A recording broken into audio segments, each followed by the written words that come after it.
Alright, so today we are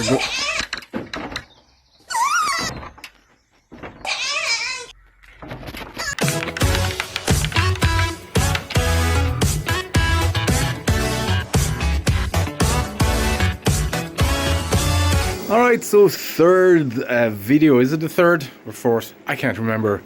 Video in this Scud Race cab restoration or transformation or whatever it is at this stage. So if you remember the last video, I got the wheel and the pedals working, but the force feedback isn't working yet. I'm still waiting for the driver board for the motors, and the plan was to actually change the PC because the Model 3 emulation runs too slow really on this. What actually runs really well is the PC version of Outrun 2, and because the controls are working, we can actually technically play it. So what we have here is a setup that will run Outrun 2002, and with the FXT mod, we can turn this essentially into the arcade version, Outrun 2 SP Special Tours. So I was just going to show you here. The wheel is working. Buttons are working. I've also configured this to be just up and down. But as you can see, the 3D is working. Let's just see the pedal. There you go. I've set it to automatic, and the brake is working as well, so we can obviously drift. So the only thing that's missing really is some form of force feedback. I'm not sure if that's possible on the PC version. I know the mod allows the force feedback to some extent, but I think that's really if you're using a Logitech, those type of controls. I'm not sure if the Agonit board and the software that goes with it are able to handle the force feedback for this setup. We'll see if we can get it working. Maybe I'll ask them on the forum as well. But I think this is going to be the plan for at least, not so much this cab, but the cabs that's over there in the blue shed.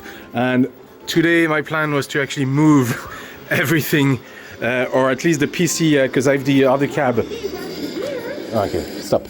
I have the other cab ready to accept the PC board. I have the other board ready to go, so everything is ready to go to accept this board and actually start playing on this cab. It's got a cleaner monitor, so hopefully we'll get a better picture than this. It's not too bad, but it's just a bit, it's a bit not great. It's serviceable. I mean, even this like that will work. We'll get a brighter picture for sure anyway, and less wobble on the image. So that's the plan. I'm gonna have to wait for the rain to stop, however, to move this, because we've got it's a big assembly.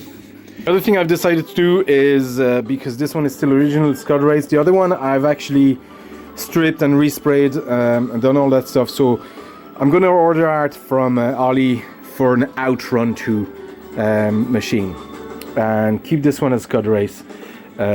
Dismantle it for now, but that's the idea. The plan in the long term is, because I have a Sega Rally that I want to restore as well, sit down Sega Rally, what I will do is actually we'll take the insides of the Model 3, put that in the Sega Rally and run that as a MAME cab as well.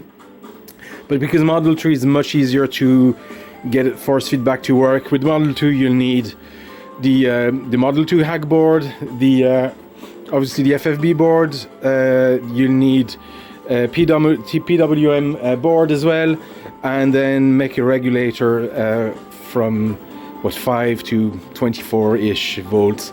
So there's a lot more moving parts and a hassle with it. So Model 3 is going to be easier. The motor and the wheel on the Model 3 are better, although I have to say I do like the spring back on this one that is there by default. You have springs, but I think in the long run I'd rather have the Model 3 motor in there.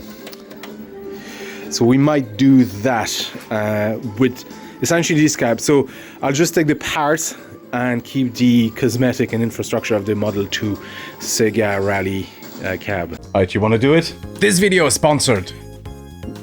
That's not what. This video is sponsored by PCBWay. This video is sponsored by PCBWay. Yeah. They offer PCB manufacturing along with part assembly. Yeah. But they also offer a number of fantastic services like CNC, metal sheet fabrication, 3D printing, and even injection molding, turning it into a one-stop shop for all your projects. Yeah, you did very well. So go to PCBWay.com, upload your project files, and get an instant quote. And thank you to them for sponsoring. This video is sponsored by PCBWay. PCBWay. Another thing I've done, and you might have noticed on the previous video, is this side is missing. I essentially, when Terrible Fire came over to pick up his half of the Sega Rally cab, we parted them essentially.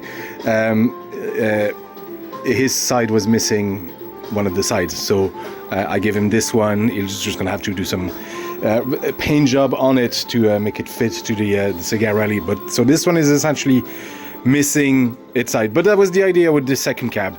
My goal was never to have a twin racer. I just don't have the space, although I might have to at some point.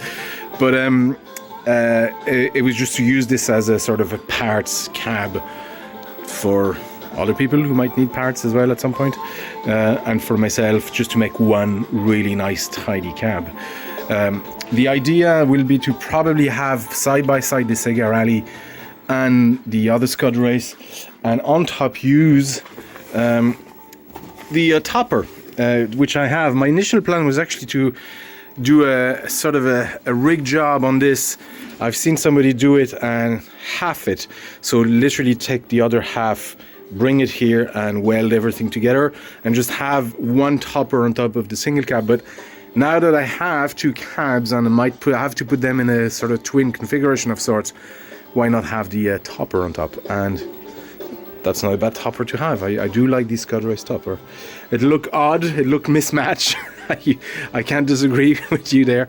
So we'll see. I haven't decided though. I do although like the look of a single outrun cab, and if I'm gonna go to the trouble of putting art on it, might be worth my time just keeping it as a single. I don't know, like I said, undecided on this, but yeah, we'll see. Did I just talk myself out of keeping it? Well, I have the PC board, system board out, but as you can see, the rain just hasn't stopped one bit. I'm trying to do this today, but it might not happen. In the meantime, what I can do today for now is restore this. So this is the footplate that goes over there, and you know, it's seen better days. I'm not even sure that's original, because that gets a lot of wear, or got a lot of wear. You know, your foot go there.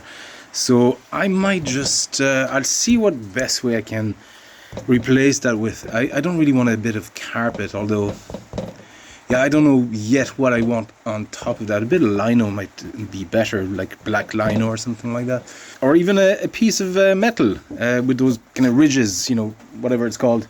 That might look nice on this. So yeah, but first I want to clean it, maybe make one really nice one. Yeah, I won't take this one, obviously it's all dented here, but take the nicest looking parts of both and make a nice one, and then maybe worry about what I'm gonna put on top afterwards.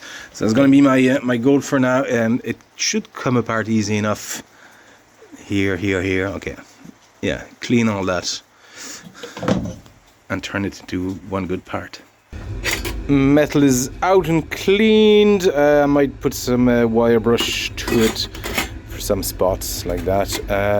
There's a couple of pieces that aren't stainless like this, gonna have to be de-rusted. It's two of the pieces, but this is the mat here, and is it glued? No. Oh, that. Oh.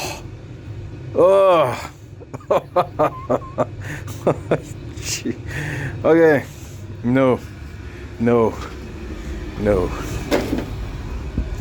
Oh, this is so gross.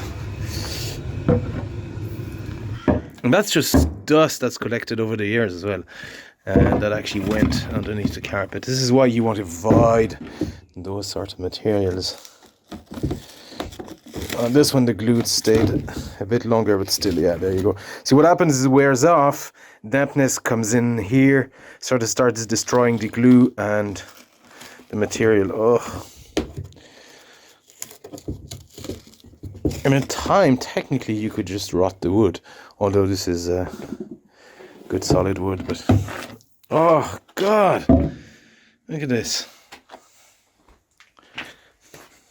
I'm leaving this here for now to be sanded in the woodshed. You'd have seen it by now if you watched the recent videos, but yeah, I have the frame from the Sega Rally all dismantled. This is the just power boards.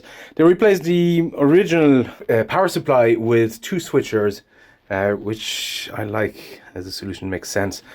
Some people were asking in the Sega Rally when I got it why 2 switchers, wouldn't one be enough? I'm suspecting they know what the amperage is, and these are limited in amperage. So having 2, and looks like you have, yeah, this one is just for plus 12 and this one is just for plus 5, which is not a bad way to do it. So I don't know how much power requirements this needs. In the long run, we won't need the switcher. We'll just put a PC power supply and get the 5 volt and 12 volt out of that. And this is the original stack that I will sell at some point. I don't know if it works. We might, when we put it back together, we might test if it works. I believe that stack alone should essentially pay for both cabs. Especially, remember, I got this cab much cheap, well, fairly cheap, and after finding 91 odd euros in it, it was the price was cut by half. So not only if I sell this, not only will I pay for both cabs, including the one Terrible Fire has, but I'll probably turn a profit in the end. It's not the point, it's not the goal of this. But it's kind of nice when you're not emptying the bank account. Anyway, this is not this video. Let's go back to the shed over there and continue our work on Scud Race. No, while we're here, look at that. It's just dust, accumulated dust.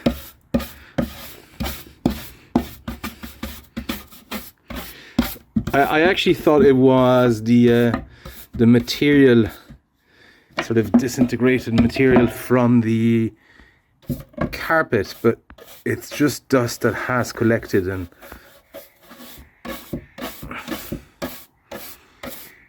And a light sanding might be all I need after all. I thought I would have to do so. Look at this. This is so gross. Yeah, I might get away with just a clean and a light sanding and put a new surface on top. Yeah, that will need to go. And luckily, it's ready to go. Okay. A little bit of a de-rusting product on this. It's actually taking most of the top layer of rust. I think this is all it's gonna remove for now.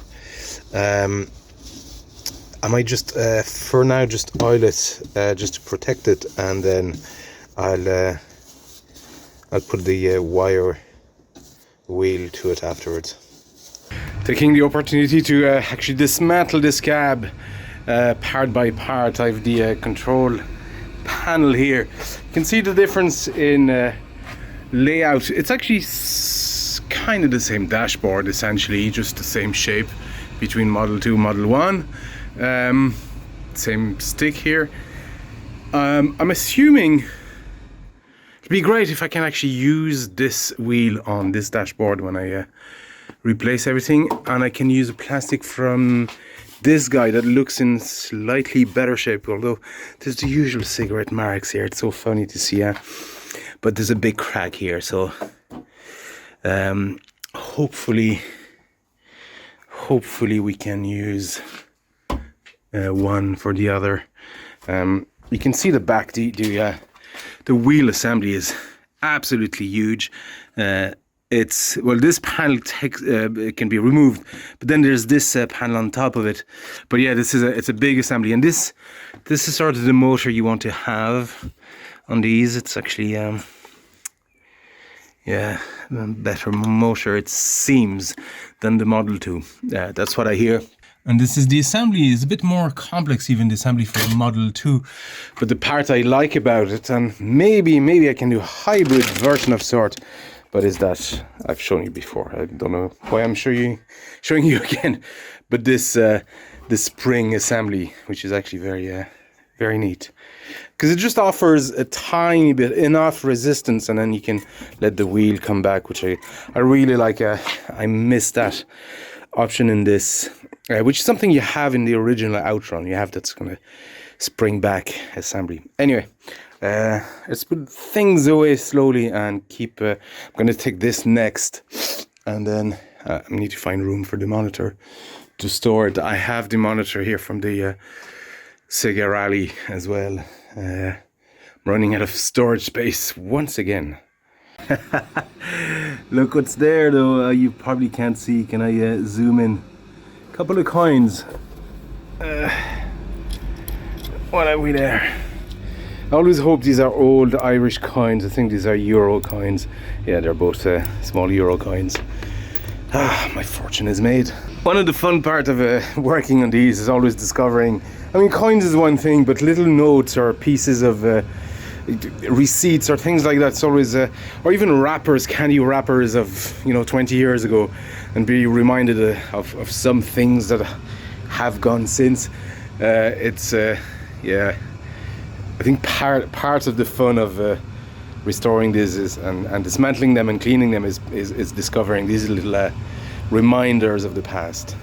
One thing that I thought everybody did, and then when I mentioned it once in a previous video, the amount of comments from people that thought, oh yeah, why didn't I think of that? But when you take things apart, put the screws back where they go, because what you end up with is a collection or a box of various different screws, and you don't know what's going what, and bolts and things like that. So just take like a minute to put them back in place exactly where they should go, and unless there's no possible way to put them in, but usually there is, because that's the whole point. And put them back in place. You can see here, even on the different panels and parts, just put the bolts and screws, everything back in place. That way you won't be struggling when you're trying to put things back together. Alright, so I got this monitor now, or cab, pretty much set up. Tuscaloosa. Automatic transmission. It's Outrun mode. Gotta get out. No. Flash wave. So the screen is actually, it just needs some calibration. These are not raster lines, these are part of the graphics. But it's crisp enough, to be honest.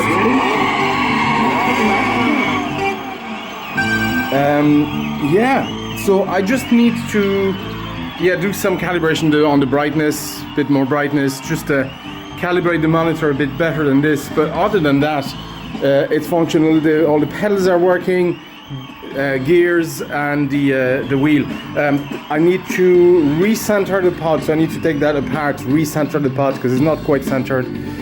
This is the about the center here, which is not quite right. So if I can reshift the pod bang on center, that'll be much better. But there you go. So let's continue with this build. There's a few things I need to tidy and do some button mapping, so I can do everything from the dashboard. But other than that, you can see like this is center, but it's actually going left. So if I bring this like that, this is about center. So just need to do some tidying up with all the wiring, just have everything tidy. Right now I'm using just a multiple socket switch. I don't quite like the solution. I like to have just one plug-in, so either put that inside or just rig those inside, like right at the power in. Obviously we need to put all the covers back on here once I'm happy with the monitor calibration. and all the wiring. There's a few grounds that aren't connected, so we'll do that properly. We'll put everything back properly. Oh yeah, also this is what a shed with reclaimed space.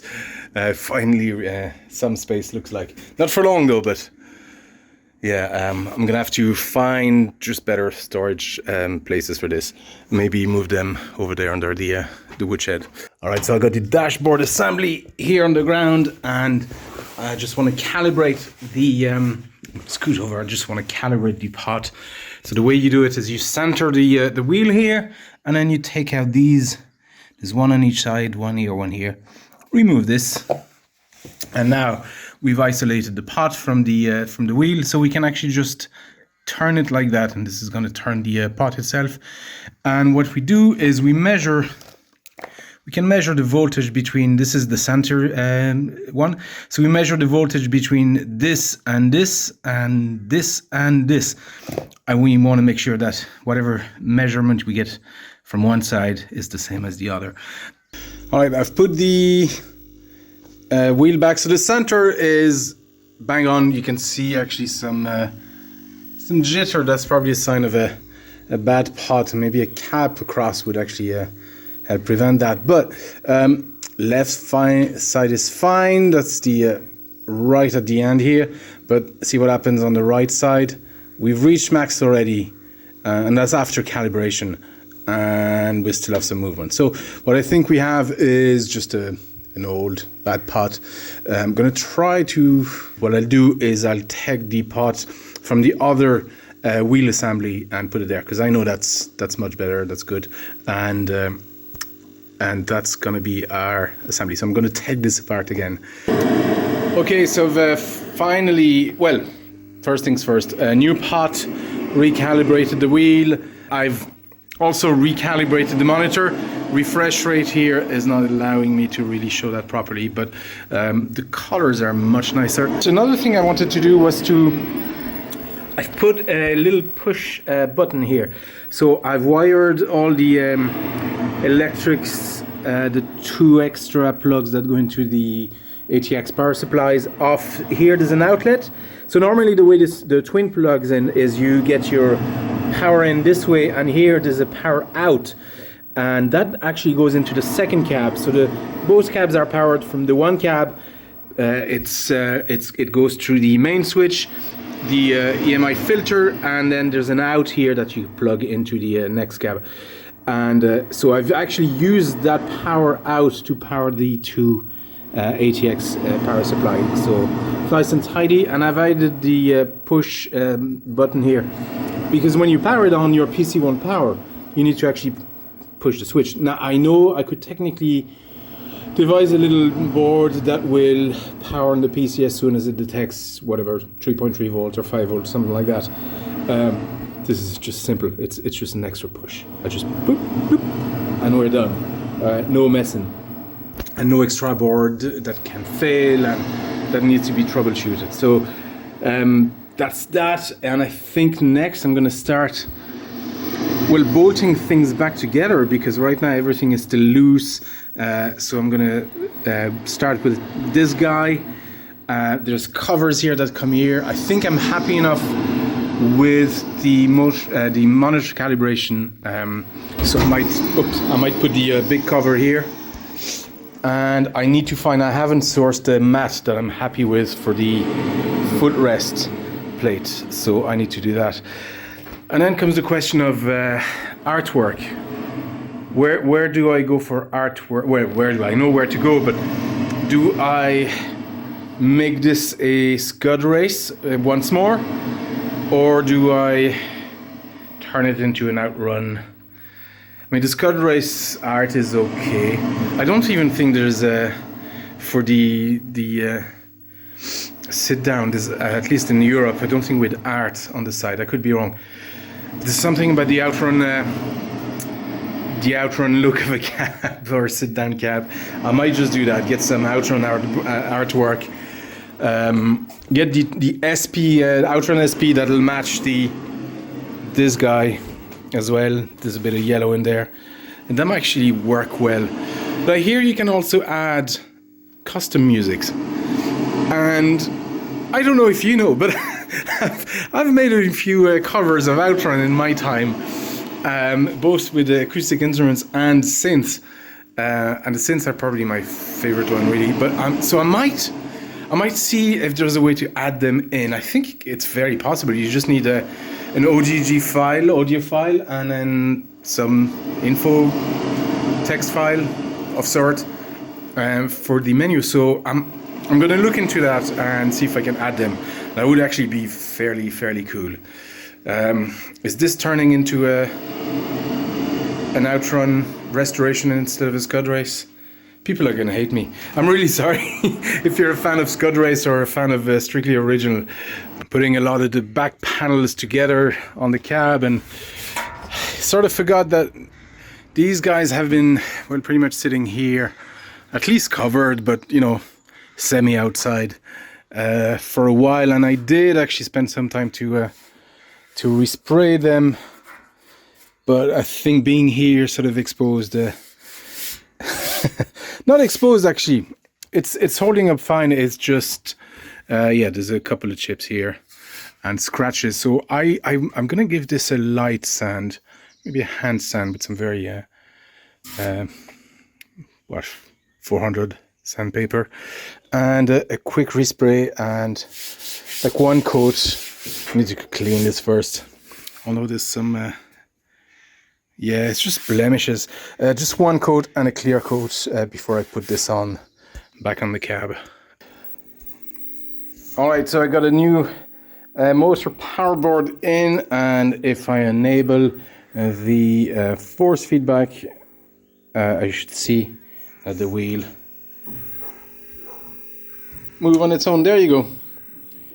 Actually, probably a better test to do and more visual is from the test menu of Model 3 here, and I can do an motor test and roll right, bang, roll right left, and just stop the motor just here to.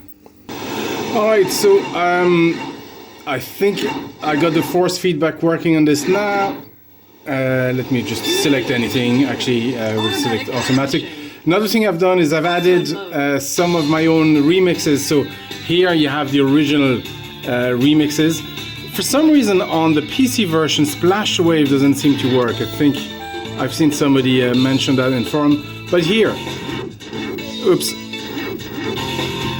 So the Risky Ride, which I liked, but then all of these were kind of weird songs that I don't care for. So I have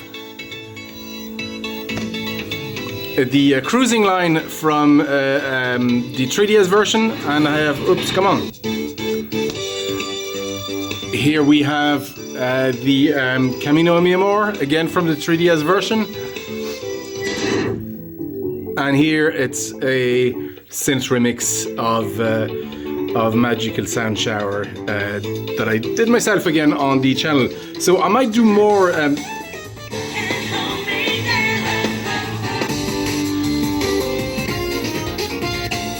so I don't quite care for these Euro remix, so I might just replace them with my own covers down the line. I couldn't figure out how to add custom titles and that kind of stuff, even in the bonus section, but I just replaced the original. Oh, this is very loud. But the force feedback is now working. Wait until I crash into something, and you can see. Oh yeah. There you go.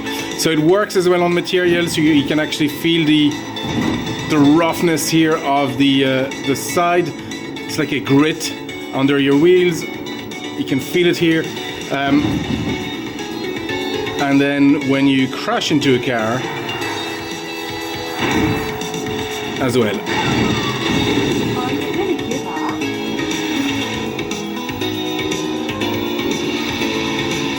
Actually, I really like the surface material. You'll excuse the refresh rate. I just can't figure out how to get this to work on my phone. But so that's the force feedback working. Let's just pause here. So right now, I still need to figure out a way to map the enter key and the escape key to maybe a button combination. So I think I'll need another third-party software. It is technically there's an entry in the force feedback for button mapping, but it doesn't seem to work. So let me show you. I just couldn't figure it out how to make it work, and maybe I need to check in the forums. But if I go into show here, there's a keystroke entry here, and I can't figure out. There's no. You can only close it. You cannot. Do you know this is it's not quite working on this monitor. Let me plug the. I have an LCD here for doing stuff like that. So as I was saying here, the keystroke emulation, I don't see anything to validate. So if I fill even all these required fields and map the enter button to one of the dashboard buttons here, I can only close this, and it actually doesn't allow me to add anything. So I don't know if it's a bug or work in progress or what. So maybe I need to look into the forum. Maybe that's documented. But other than that, it's working fine. So you could see the motor was working in Scud Race, and really what I'm interested in, or was interested in, it was actually getting it to work on the Outrun SP, the PC version.